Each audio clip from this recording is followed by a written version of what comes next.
Imagine if Draymond Green, a chunky 6'7" second-round pick, had been drafted into a situation that forced him to operate as a full-time small forward. Stats have never told the entire story with a Green, but they would look even worse at the 3, given how his subpar shooting is considered a liability even at the 4 and 5, where lower percentages are acceptable. Green might be playing overseas today, or on his second or third team, still in search of a niche for himself. Fortunately, the Warriors developed Green as the unique player he is, a traditionally undersized yet incredibly versatile defensive big man who makes plays for others on offense. An injury to David Lee opened a starting spot for Green near the start of the 2014-15 season. He blossomed into a star, and the Warriors went on their first title run to kick off their budding dynasty. Green exemplifies how role and opportunity can be as pivotal as pure talent in determining a player's success or failure. Whether a star like Green or a reserve finding continuity within a team's system, any player's situation can be the difference between earning millions of dollars or tens of millions of dollars. It can even make or break a career. Related rumor monger, your 2019 NBA trade deadline tracker Heat point guard Justice Winslow is the latest example of a player to emerge following a significant role change. When the Heat drafted Winslow with the 10th pick in 2015, he was a player who many thought could find success even as a complementary offensive player because of his intangibles and because he had the physical tools to be a 5-position defender. Over his first 3 seasons, Winslow showed flashes of being Draymond-like, but multiple injuries, a fluctuating role, and highly paid veterans ahead of him on the depth chart hampered his production until this season, when Goran Dragic's ongoing right knee issues forced him to undergo arthroscopic knee surgery. With Dragic sidelined, Heat head coach Erik Spoelstra entrusted more playmaking responsibilities to Winslow, who has responded by playing the best basketball of his career. Winslow is averaging 15.1 points and 5.2 assists and only 2.0 turnovers since December 7, the date of his first 20-point game of the season, compared to 9.4 points, 3.2 assists, and 2.1 turnovers prior. Winslow is initiating more offensive possessions as a ball handler and as the recipient of more on-ball screens, of which the Heat run many. He is finishing 42.2% of his possessions using the pick and roll, nearly double his 21.4% from last season. The Heat are grinding under Winslow's methodical playmaking style. They ranked 14th in possession time before the change and 26th since, per Unpredictable. Winslow might take his time creating space, but he's quick targeting open cutters, rollers, and shooters. Deploying Winslow as a caretaker is another case of the Heat recognizing the strengths of their personnel and minimizing weaknesses. Winslow's biggest weakness? His lack of reliable scoring ability. Of players to log 5,000 minutes since 2015-16, Winslow has the 3rd worst true shooting percentage, ahead of Stanley Johnson and Emmanuel Mudiay, per Basketball Reference. Despite that, putting the ball in his hands has led to better efficiency, since he now has the runway to pull out through smaller defenders or scoot by larger ones in transition and in the pick and roll. Winslow has a 55.7 true shooting percentage since December 7, compared to a 45.2 true shooting percentage before. It's a small sample size, and he can still get better at finishing inside, drawing fouls, and scoring off the dribble, but the tweak has led to more cross-matches in transition and switches in the half-court. There's a chance that Winslow flames out, and his stretch that's helped lead the Heat to a 12-6 record turns out to be just another blip in a forgettable past few seasons for Miami. Bet on things getting better, though. Winslow is still only 22, and he's defending multiple positions, making plays for others, initiating the offense, and scoring well.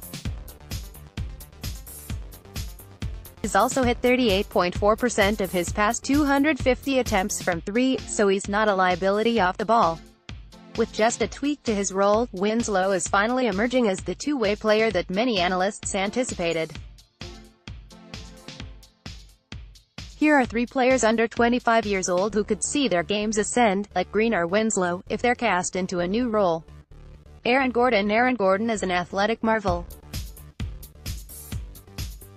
Remember when he jumped over the Magic mascot while putting the ball underneath his legs in the 2016 dunk contest?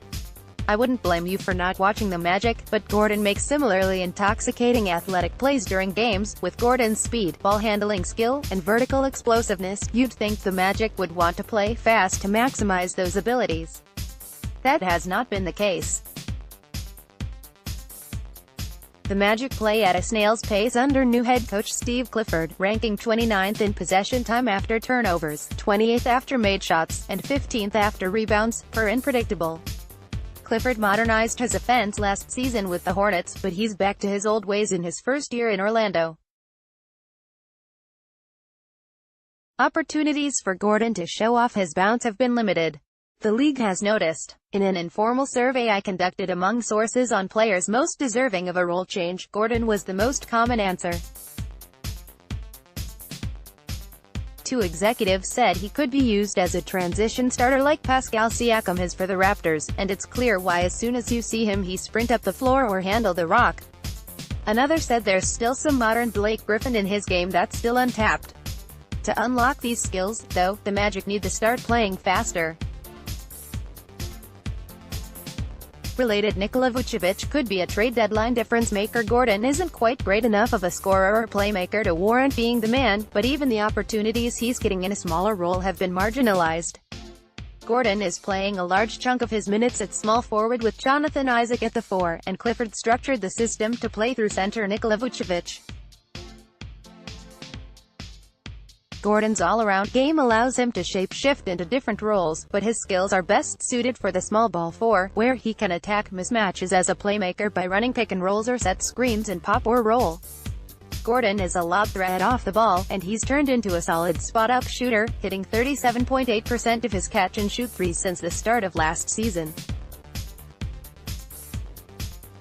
Without a system that maximizes his strengths in the open floor or the half-court, it's possible that Gordon won't find his true self until he's on a team that plays fast. With a 4-year, $80 million contract that declines in salary each season, he should be an appealing trade target for teams willing to take a swing on a player who's shown flashes but hasn't put it all together. It might be in the Magic's best interest to someday make a move if the return is strong, but Gordon could make them regret it. Dario Saric's resume overseas includes championships and MVPs. For a time, it seemed Saric was never coming over. But he did, and the transition from Adriatic League MVP and EuroLeague rising star to the NBA was largely seamless. All the flashes Saric shows today, he showed back then. He hustled on defense, crashed the boards, hit timely shots, cut, and screened. Saric is a role player now, but his style remains the same, every bit of it except for his passing. Saric was never a primary playmaker, even overseas, but he did offer more creativity in transition in Europe, and was utilized as more of a facilitator in the half-court. After being acquired by the Timberwolves in the Jimmy Butler blockbuster, Saric was quickly pigeonholed by Tom Thibodeau into a basic spot-up role. Saric logs fewer touches, passes, and potential assists than he did with the Sixers, and for the first time since his rookie year, Saric looks uncomfortable. Thibodeau is no longer coaching the Wolves, which is a good thing for the sanity of their fans, and his absence could be a boon for Saric. New head coach Ryan Saunders suggested the team will play a more modern style, which should translate to more threes, more fast breaks, and more ball movement. We'll see how things change under Saunders, who is beginning to punish players for taking long twos by making them worth negative points in practice. It may only be a matter of time until they're playing faster, too. Hopefully Saunders also experiments with Saric handling the ball more in transition, with all of Minnesota's superior scorers and athletes sprinting by his side. A two-man game in the half-court between Saric and Karl-Anthony Towns would be a new wrinkle for the offense. Switch on a play like that and teams will leave Towns with a mismatch, and if they don't switch, Saric has the vision to find open shooters. Saric finished only 30 possessions as the pick-and-roll ball handler last season, and has logged only 9 this season, but he's shown the tools since his time overseas to do it well. It's not that Saric should be the Wolves' offensive hub, especially not with Towns emerging as a destroyer as of late, but teams in this era need as many competent playmakers on the floor as possible, regardless of role or position. Surely the Wolves didn't acquire Saric just to have him stand around. There's more to his utility man game ready to be rediscovered. Brandon Ingram Pizzas, a.k.a. Laker Film Room, recently posted a Twitter thread explaining how he thinks the Lakers botched Ingram's development by trying to turn him into who they wished he'd be instead of developing him as the player he is. In short, the Lakers skipped on grooming Ingram's defense, playmaking, and off-ball skills, which players like Paul George and Kawhi Leonard had to hone early in their respective careers, and instead jumped ahead and forced him into a lead on-ball scorer role. By doing this over his first 3 seasons, Ingram built habits that have him looking to score first and pass second, but this season has suddenly thrust him into a situation where he should be picking his spots and finding opportunities within the flow of the offense. That's a jarring transition to make. Yet, in spite of everything, Ingram has shown major flashes, including his stellar all-around game on December 30th against the Kings, which Zayas detailed. The Lakers used Ingram all over the floor in weaves, handoffs, and pick-and-rolls, and he made rapid decisions that led to open shots for himself and his teammates. Nothing felt forced on his way to 21 points, 9 assists, and 7 rebounds. It was a blast from the past in that we saw the Ingram who shined at Duke, and possibly a glimpse of his future. Ingram is only 21, he's still maturing physically and developing his skills. The question is whether he can become the player he's meant to be on the Lakers. Touches will be more sparse for Ingram alongside LeBron James, and he's yet to figure out how to shine while sharing the floor with the King. It's critical that Ingram shoot well off the catch, but it still looks like he's unfolding a lawn chair when he shoots. Ingram brings the ball to his forehead before launching, a hitch that may be the cause of his struggles from the field and from the free throw line. Beyond shooting, Ingram needs to focus more on passing, even when he's not involved in a pick-and-roll or transition opportunity.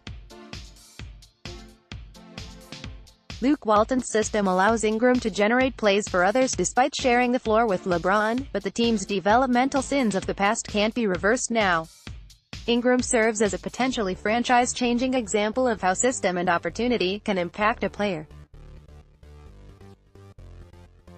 Before the 2017-18 season, Magic Johnson said he'd be disappointed if Ingram didn't average 20 points, this following his rookie season when he averaged 9.4 points with a 47.4 true shooting percentage. Ingram wasn't ready to carry that load then, and he's still not today. By the time he is, it might be too late to make it work in Los Angeles. LeBron's presence accelerates the Lakers' timeline, and Ingram is a valuable asset to dangle in trades for a star who can increase their NBA Finals odds. Whether Ingram's future is with the Lakers or a different organization, the team must focus on turning him into a player who enhances his teammates with a pass and complementary scoring, rather than a go-to-scoring presence. If Ingram is tasked with doing a little bit of everything, then that's exactly what his team will someday receive.